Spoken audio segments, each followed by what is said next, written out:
म्हणून तर इथले शेत बडे पिकत आहे. पण त्यात विष कालवणारे पाखंडी पापातने याच गावात नांदतायत ना. म्हणे पंढरपूरला जाऊ नका. एवढाच उपदेश करून थांबत नाही तर देवाना दगड धोंडे समजून दूर फेकायला लागले ते कर्मचांडा.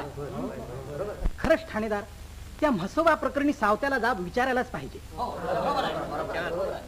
अहो पण तो त्याचा खासगी प्रश्न आहे. खाजगी होता, पण पटकी सुरू झाल्यामुळे तो आता साऱ्या गावाचा प्रश्न झाला आहे. मर्याईनच सांगितलं. खरं नाव पाटील? अभय तर सावत्याच्या म्हसोबा पायीच मर्याई कोपली आणि गावात पटकी भडाकली.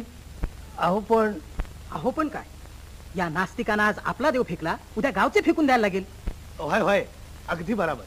ठाणेदार, पंचामोर सावत्याचा निवाडा होया हवात. सावतावा, सावतावा, का रे बिर्या? चला बिगी बिगी.